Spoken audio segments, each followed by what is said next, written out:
अस्सलाम वालेकुम। ये एक छोटा सा पेपर है, सैयद मोहम्मद अशरफ साहब का नावल है आखिरी सवारियां। इसका उन्वान है मुश्तरका तहजीबी रवायत की बाजियाब। चूंकि मैं इस पूरे मजमून को नहीं पढ़ रहा हूं तो इसके कुछ हिस्से पढ़ करके सुना देता हूं। जनाबे वाला का हुक्म था तो मैं उसकी तामील कर रहा हूं। अफसानवी दुनिया में सैयद मोहम्मद अशरफ की शख्सियत मुहताज तारुफ नहीं है। आपका ताल्लुक बुजुर्गान दीन के मशहूर खानवादे मारहरा से है।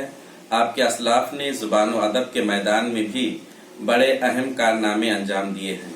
ये नावल आखिरी सवारियां आपकी ताज़ा तसनीफ है जो 2016 में शाये हुआ है। इस नावल में वाहिद मुतकल्लिम किरदार के जरिए से सारे किस्से को बयान किया गया है। ये वाहिद मुतकल्लिम का किरदार नावल का मरकजी किरदार है। इसी के इर्द गिर्द नावल का सारा ताना बाना तैयार किया गया है।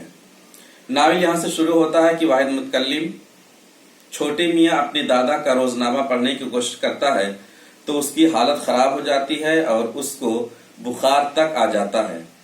उसके वालिद उसकी ये हालत देखकर बहुत नाराज होते हैं कि ये नावल तुमको हर साल गम दे जाता है और उसकी शिफा के लिए असलाफ के हाथों का एक मुतबर्रक तांबे के कटोरे में कुरानी आयात फूंक कर देते हैं जो अंदर से सोने का होता है। इससे मरीजों को शिफा मिल जाती है। ये वाहिद मुतकल्लिम जवान होकर वालिद के इंतकाल के बाद वो कटोरा और बटुआ दोनों अपने हिस्से में ले लेता है और उसको अपनी बीवी के हवाले कर देता है। इस नावल का दूसरा अहम किरदार जम्मू यानी जमीला है जो एक नादार घराने की बहुत ज़हीन और खूबसूरत लड़की है। उसकी 3 बहनें हैं। नानी के घर का कामकाज करती है। नानी अम्मा इनको कलाम पाक और उर्दू लिखना पढ़ना सिखाती हैं। वाहिद मुतकल्लिम गर्मियों की छुट्टियों में अपनी नानी अम्मा के घर जाता है और वो कृष्ण कन्हैया बन जाता है। यानी तरह तरह की शरारतें नानी अम्मा के पड़ोसी पंडित मामा की लड़की शारदा से करता है। एक ब्राह्मण और एक सैयद का घर है। दोनों पड़ोसी हैं। पंडित मामा के घर की दीवार और कुआं मुश्तरक हैं। इसी कुएं के पानी से नमाज और पूजा और तुलसी के पौधे में पानी डाला जाता है। ये कुआं हमारी मुश्तरका तहजीब और माशरती रवादारी की बेहतरीन इलामत बनकर उभरता है। वाहिद मुतकल्लिम कई मरतबा जब शारदा कुएं पर पानी भरने जाती है तो ये अपनी बाल्टी से मारकर उसका पानी गिरा देता है और कई दफा शारदा की हथेली जख्मी भी हो जाती है और शारदा की माँ शिकायतें भी करती हैं। वाहिद मुतकल्लिम को जब नानी अम्मा मारती हैं तो उनके मारने से शारदा की नानी मना भी करती हैं, जिससे इनकी मासूम मोहब्बत का पता भी चलता है। वाहिद मुतकल्लिम की नानी एक मर्तबा अपनी खादमा जम्मू से तुलसी के पौधे में पानी डालने के लिए कहती हैं। क्यों कहती हैं? क्योंकि मौसी जो तुलसी में पानी नहीं डाल सकती हैं और उनकी दोनों लड़कियां सिलाई सीखने स्कूल गई हुई हैं और जम्मू को तुलसी में पानी डालने के लिए कहा जाता है तो वो बहुत चहक से कदम उठाती है मगर फौरन रुक जाती है और बड़े ही मुहज्जब अंदाज में तुलसी में पानी डालने से मना कर देती है। इक्तिबास, मौसी ओ मौसी क्या जम्मू है? हाँ है बहू, कहो क्या बात है? गोमती और शारदा दोनों टेलरिंग वाले स्कूल गई हैं। तुलसी सूख रही है। इस बार जैसी लू चली है पहले कभी नहीं देखी थी। तनिक जम्मू को भेज दीजिए, तुलसी में 2 गाढ़ी पानी डाल देगी। अरे बहू तुम क्या मेहंदी लगाए बैठी हो, खुद ही डाल लो। नानी ने दीवार के पास जाकर कहा। उसे मौसी क्या बताएं, आज हम तुलसी में पानी नहीं डाल सकते। फिर भी थोड़ी देर के बाद नानी अम्मा दीवार के पास से हट आई और जम्मू से कहा, अरे बिटिया जम्मू, जरा बहू के घर जाकर तुलसी में पानी लगा दो। जम्मू बहू का घर सुनकर पांव आगे बढ़ा चुकी थी कि तुलसी का नाम सुनकर रुक गई। फिर वो धीरे धीरे नानी अम्मा के पास गई और मधुर आवाज में उन्हें कुछ बताने लगी। जम्मू का चेहरा लाल हो गया था और नानी अम्मी से आंखें मिला नहीं रही थी। इक्तिबास खत्म। आखिर मामी, नानी और जम्मू तीनों औरतें क्यों तुलसी में पानी डालने से इतना कतराती हैं? क्योंकि तुलसी के पौधे को हिंदू मजहब में बहुत मुअज्जज और मुकर्रम माना जाता है। उसको हैज वाली औरतें न छू सकती हैं और न पानी डाल सकती हैं। चूंकि मामी और जम्मू दोनों अय्याम हैज में हैं اس لیے وہ مجبور ہیں کہ وہ تلسی کے پودے میں پانی نہیں ڈال سکتی ہیں۔ اس اقتباس سے ہندو مسلم کے مابین کتنا گہرا مشترک تہذیبی رشتہ ہے کہ وہ ایک دوسرے کی قدروں روایتوں کا احترام کرتے ہیں، اور اس سے ہمارے معاشرے کی تہذیبی تکثیریت کا پتہ چلتا ہے جو اب ہمارے معاشرے میں خال خال ہی نظر آتا ہے۔ کچھ پیراگراف چھوڑ کے اور پڑھتا ہوں۔ جموں جب اکرم میاں اور شام لال کے ساتھ اکرم میاں کے باغ میں ساگ سبزی لینے جاتی ہے تو بہت خوش ہوتی ہے، مگر پورے راستے اور باغ میں کوئی غیر معقول حرکت نہیں کرتی ہے۔ وہ پوری طرح سے مشرقی اقدار کی پاسداری کرتی ہے۔ اس کے سر پر موٹی چادر کا دوپٹہ ہے جو کبھی سر سے ڈھلکتا نہیں۔ سید محمد اشرف کو مرقع کشی میں کمال حاصل ہے۔ وہ جب باغ کے منظر کو پینٹ کرتے ہیں تو ایک پوری قصباتی تہذیب نکھر کر سامنے آ جاتی ہے۔ لال لال گاجر، ہرا ہرا پلک، بتھوے، سوئے کا ساگ، موٹے ہرے پتوں کی سفید گوبھی، گلابی اور خوبصورت ککرودے، پکے پیلے امرود، چیکو۔ پھر اس کے بعد انہوں نے اسی ترتیب سے پرندوں کی اقسام کو بھی بیان کیا ہے جو اس باغ کے پس منظر کو اور دلچسپ بنا دیتے ہیں۔ کاسنی پروں والے کاز، سترنگی شولر، کتھئی سیخ پر، بھورے تیتر، سبز رنگ ہریل، یہ صرف تعداد شماری کے لیے سید محمد اشرف نے نہیں کیا ہے بلکہ ہمارے ماضی کے ان باغوں کی خوبصورتی اور پرندوں کی چہچہاٹ سے ہوا کرتی تھی۔ اب ہمارے باغوں میں سے وہ پرندے غائب ہیں، اب اتنے متنوع قسم کے پرندے دیکھنے کو بھی نہیں ملتے ہیں۔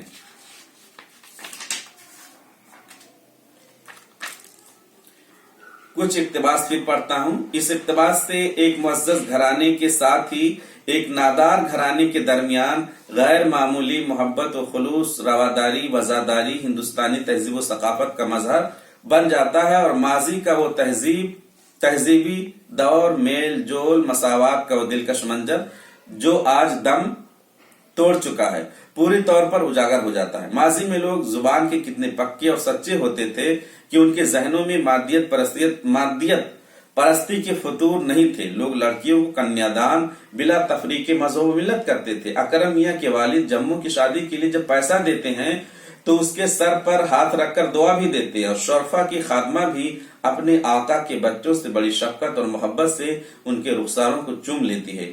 جموں کی شادی اکمر میاں کی نانی اماں کے گھر سے ہوتی ہے، اور بیگم جی تمام پڑوسیوں کو بلا کر بیٹھ کر ڈلیا والا گیت گواتی ہیں اور اس کے دہیز کے لیے تمام ساز و سامان کا انتظام کرتی ہیں۔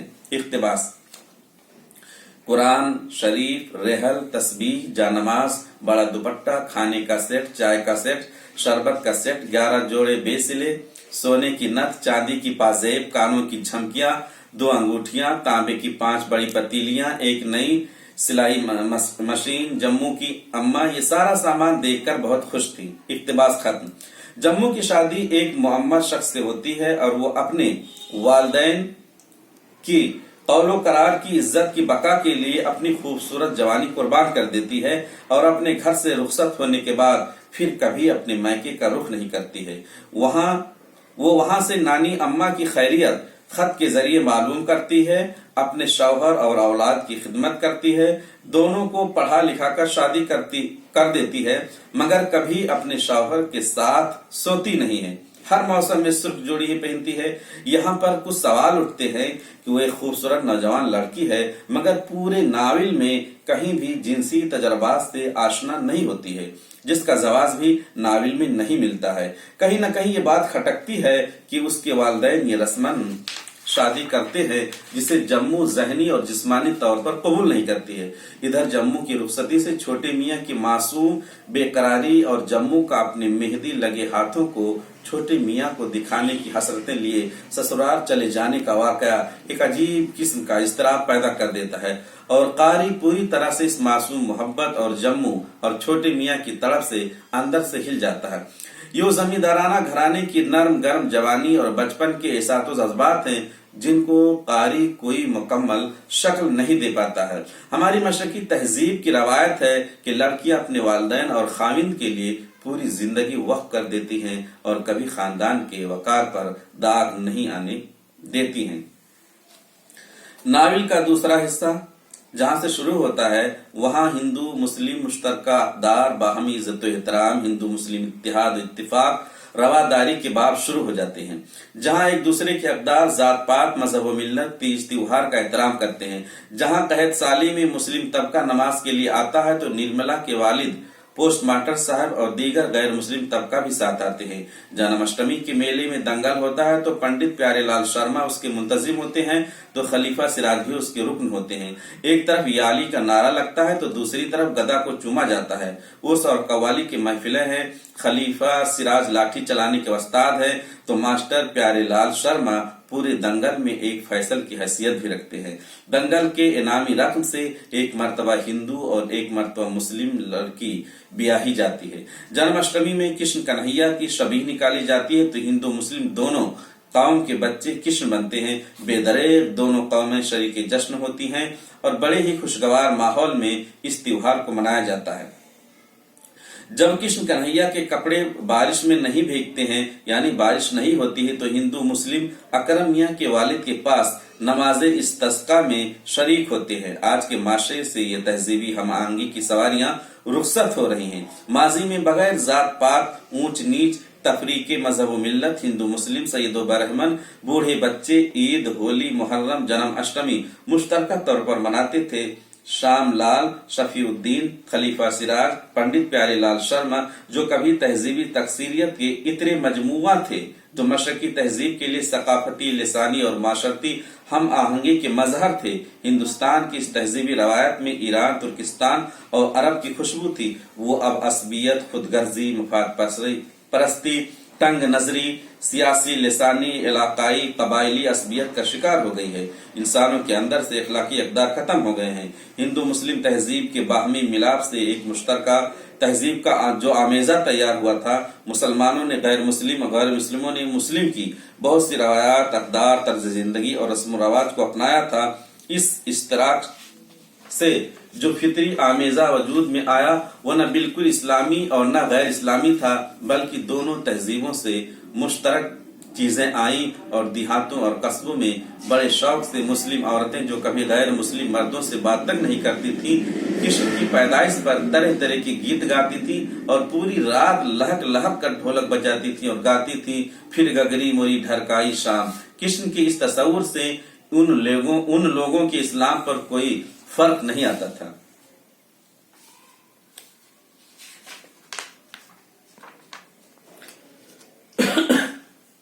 ناول میں سید محمد اشرف نے اداکاروں اور تخلیق کاروں کی جو اہمیت اب ختم ہو رہی اس حوالے سے بھی کچھ پیراگراف ناول میں ہیں، میں کچھ اقتباس پیش کر رہا ہوں۔ اقتباس ہے: کلچر کے مظاہر کی اسی ناقدری کا رونا تو استاد ولایت خان صاحب بھی روتے تھے، جب ان سے پدم بھوشن نہ لینے کی وجہ دریافت کی تو فرمایا کہ وہ استاد باسط خان نے 50 سالہ طبلہ بجایا، نابینا ہوئے، کسی نے پوچھا تک نہیں، صادق علی خان جیسا استاد بین بجاتا، گمنامی کے غار میں دفن ہو گیا، کسی نے سوچا تک نہیں، تو میں ایسے سماج سے انعام کیوں لوں۔ اس اقتباس سے ناول نگار نے ادیبوں، فنکاروں اور عالموں کی ناقدری کا گلہ کیا ہے، کیونکہ آج کے دور میں بھی فنکاروں، تخلیق کاروں کی کوئی قدر و اہمیت نہیں ہے۔ آج کے عوام ان ادبی کارناموں سے نابلد ہیں، ان کو اپنے اسلاف کے ادبی تعلیمی ورثہ سے کوئی سروکار نہیں ہے۔ دنیا مادیت پرستی اور صارفیت کے اس دور میں اپنے تہذیبی ورثہ کو فراموش کر چکی ہے۔ یہ پورا اقتباس قاری کے ذہن کو جھوڑتا ہے کہ آج ہمارے کردار اور شخصیت میں پسپائیت، بحران اور تضاد نظر آتا ہے۔ اس کی بنیادی وجہ اپنے ماضی سے بیزاری، تاریخ سے غفلت، ثقافت سے بیگانگی، تصور زیست سے دوری ہے۔ یہی وجہ ہے کہ ہمارے درمیان کوئی تخلیقی و تحقیقی ذوق والے افراد پیدا نہیں ہو رہے۔ یہ معاشرہ کبھی بہت معطر، خوشبودار ہوتا تھا، جس کو ناول نگار نے طرح طرح کے پھول اور عطر سے تشبیہ دیا، مثلا ہنا، مشک، عنبر، عود، گلاب، موتیا، ان تمام پھولوں کی اعداد شماری سید محمد اشرف نے بے غرض نہیں کی ہے، بلکہ یہ ہمارے ہندوستان میں تہذیبی تکثیریت کی علامت بن جاتے ہیں، جن کو انہوں نے عطر مجموعہ کہا ہے۔ انہوں نے اس ہندوستان میں مختلف انداز بیان، مختلف اقدار، مختلف رنگ، مختلف ریت رواج کی طرف اشارہ کیا اور اس گم ہوتی ہوئی تہذیب و روایات गंगा जमुनी तहजीब के अलमिये को पेश किया है। इन मुख्तलिफ अक़दार के आमेज़िश से हिंदुस्तानी तहजीब की बुनियाद पड़ी थी, आज वो रूबा ज़वाल है। नावल का तीसरा और आखिरी हिस्सा बहुत ही शानदार है, जहाँ से वाहिद मुतकल्लिम अपने आबा अजदाद के कारनामे, मुगलों से उनके ताल्लुकात, इरशाद सूफिया, असरार सुलूक सूफिया, मलफूजाती तहरीरें, खानकाही आदाब व उसलूब को पेश करता है, जिसके परवरदा सैयद मोहम्मद अशरफ खुद हैं। जब वाहिद मुतकल्लिम से उनकी बीवी बार बार उस बटुआ और रोजनामे के बारे में पूछती है कि उसमें तहज़ीब सकाफत और दीगर सूफिया के असरार और रमूज क्या क्या हैं। चूंकि ये पूरा मसला तसव्वुफ के असरार और रमूज से मुताल्लिक है और ये मंजर इतना दिलकश है कि कारी को पूरी तौर पर अपनी गिरफ्त में ले लेता है। कारी पूरी तरह से मुनहमिके किस्सा हो जाता है कि आखिर इस बटुए के क्या राज है, इस बटुए में क्या राज है। फिर वाहिद मुतकल्लिम बताता है कि उसके दादा ने उस जगह की शिकार खेलने के दौरान निशानदही की थी जिस जगह से मुगलों के आखिरी बादशाह बहादुर शाह जफर के सवारी को जाते हुए देखा था, और उनके परदादा सैयद ज़हूर हुसैन ने 1857 की बगावत में शिरकत की थी। उन्होंने अपने साथ कुछ बागियों का जत्था भी तैयार किया था। इक्तिबास, उनके पीछे एक बैलगाड़ी नुमा सवारी थी, 2 बैल जुते हुए थे, एक बड़े से चौबी तख्त में लकड़ी के पहिए लगे थे जिसे वो खींच रहे थे। इस तख्त पर एक बूढ़ा शख्स लबूतरी, सफेद दाढ़ी, मलगजा, अंगरखा नुमा जामा पहने सर झुकाए बैठा था। इसके सर पर ताज नहीं, एक मसली हुई मैली कुलाह थी। बादशाह इतना झुका हुआ बैठा था जैसे सर के साथ कमर भी खमीदा हो गई हो। इक्तिबास खत्म। इसके बाद वाहिद मुतकल्लिम जो मरकजी किरदार है वो अपने परदादा के सफरनामे की दास्तान सुनाता है, जिसमें बहादुर शाह जफर के जद्द अमजद और अमीर तैमूर की कब्र की और दीगर सूफिया की ज़ियारत कब्र और सफर के मुश्किलात के किस्से बड़े दिलचस्प अंदाज में बयान किए गए हैं। अब मैं नावल का आखिरी पैराग्राफ पढ़ रहा हूँ। नावल निगार ने इस नावल को कैसे बरता है, इस हवाले से बात करता हूँ। नावल निगार की इस बयानिए से और उस तारीखी तहजीबी नीम तारीखी पस मंजर से उसके कसीरुल मुताला होने का पता चलता है। सैयद मोहम्मद अशरफ की इस हवाले से और अहमियत बढ़ जाती है कि इन्होंने इस नावल में तारीख व तहजीब के मुतनव्वु रंग दिखाए हैं। उस तहजीबी व तारीखी माहौल में तारीख के जलवे दिखाकर माजी, हाल और मुस्तकबिल को एक साथ लेकर इस तरह चलते हैं कि इनका इलामती व इश्तिहाराती उसलूब एक खास इनफरादियत हासिल कर लेता है। ये नावल निगार के महज एक अहद या तहजीब का मुताला नहीं है, बल्कि इन्होंने सदियों पर मुहित उन तहजीबों का मुताला किया है जो अमीर तैमूर से लेकर 1857 और बहादुर शाह जफर की गिरफ्तारी के वाकयात का एक पूरा मंजर सामने आ जाता है, जहां इन्होंने मुगलों के जवाल को एक तारीख व नीम तारीख व तहजीबी जवाल के अलाम के तौर पर पेश किया है। यहीं पर वाहिद मुतकल्लिम के परदादा का सफरनामा अहवाले सफर समरकंद पर खत्म हो जाता है और इसके बाद सफरनामे के पसे नविश्त के तौर पर कुछ अजाफा किए हैं, जिसमें पहले पसे नविश्त में बुजुर्गान दीन के मलफूजाती अंदाज में वजूद व अलाइम के मसले पर बात होती है। इसके बाद दूसरा पसे नविश्त है जिसमें इस बात का जिक्र किया गया है कि रोजनामा और बटुआ उसी लड़के को मिलेगा जिसको मुशाहिदे हक की कुव्वत हो, यानी यहाँ भी फलसफे तसव्वुफ के असरार व रमूज जैसे मसलों पर बात होती है। इसके बाद नावल निगार ने एक ऐसी कहानी शुरू की है जिसमें वाहिद मुतकल्लिम की लड़की तारीख के हवाले से मारूजी सवाल करती है। हिंदुस्तान में किस सल्तनत ने सबसे ज्यादा असर डाला, तो वाहिद मुतकल्लिम कहता है मौर्य सल्तनत, और वो मौर्य सल्तनत के दौर में जो बौद्ध धर्म को फरोग हासिल हुआ था, और बताता है कि उसके जमाने में हिंदुस्तान, उड़ीसा और कंधार तक फैला हुआ था। उसने बौद्ध मत का प्रचार किया जो मजहब, मोहब्बत व खुलूस, भाईचारा, अमन और अदम तशद्दुद का दर्स देता था।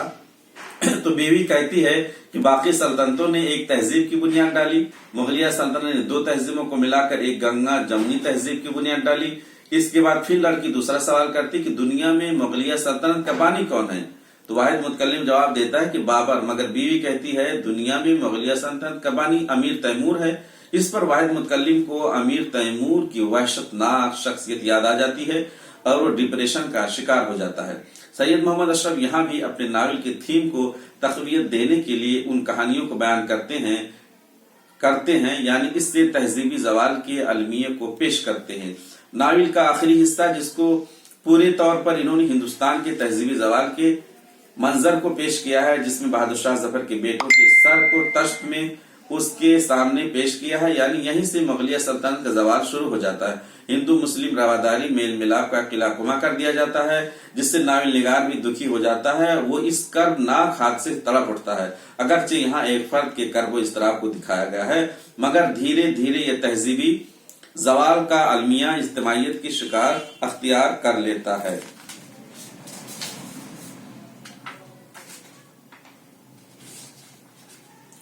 अब मैं नावल का एकदम आखिरी पैराग्राफ पढ़ देता हूँ। यह हकीकत है कि 1857 की जंग से हमारे अक़दार में बड़े पैमाने पर बिखराव आया है और इस तहजीब के बिखराव के अलमिये से हमारी जज्बाती, सकाफती, रूहानी बुनियादें मुतजलजल हुई हैं।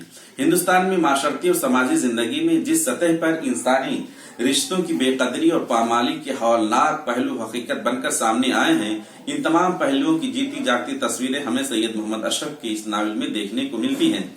इन्होंने इस नावल में अपने अहद और अहद माजी की तहजीब के हवाले से चंद अहम सवालात भी उठाए हैं और फिक्री सतह पर पैदा होने वाली उलझनों को सामने लाने की कोशिश की। मसला हमारी तहजीब की जड़ें कहाँ हैं, मुसलमान की तहजीबी सकाफती असास की जगह पर है।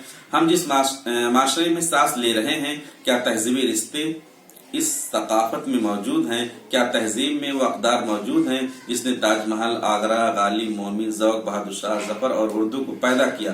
क्या इस तहजीब में अवध, दिल्ली, लखनऊ, अलीगढ़ और मारहरा की गली कूचे की तहजीब को ढूंढ सकते हैं? काजी आबिद साहब जो बहाउद्दीन ज़करिया यूनिवर्सिटी के सदर शोबा हैं, काफी फाल हैं और 150 साला नावल के हवाले से जो सेमिनार करा रहे हैं, जिस तरह से वो फाल और मुतहर्रिक नजर आ रहे हैं, मुझे उम्मीद है कि नावल के इब्तदाई दौर से लेकर के रहमान अब्बास के नावल तक को उन्होंने शामिल किया है और जिस तरह से अच्छे नक्काद और अच्छे उस्तादों को उन्होंने इस कॉन्फ्रेंस में मदऊ किया है, तो ये उम्मीद की जाती है कि अब नावल पर जो है अच्छे मकाले आएंगे, अच्छी बातें होंगी। अब तक के इस दौर के नावल निगारों ने हायत के एतबार से, उसलूब के एतबार से, मौजू के एतबार से किस तरह से नावलों को बरता है, उसमें दलित डिस्कोर्स हैं या तानिसी डिस्कोर्स हैं या आदिवासी डिस्कोर्स हैं या माबाद जदीदियत के बाद किन मौजुआत ने नावल निगारों को ज्यादा मुतासिर किया है, इस कॉन्फ्रेंस में नावल निगार अपने मकाले में इन तमाम मबाहिस को शुरू करेंगे और एक अच्छे कॉन्फ्रेंस और अच्छे और कामयाब कॉन्फ्रेंस के लिए मैं फिर से काजी आबिद साहब को मुबारकबाद पेश करता हूं कि उन्होंने एक अच्छे मौजू पर, जो इस सदी का हावी रुझान फिक्शन का है, उस हवाले से ये बैनुल अक़वामी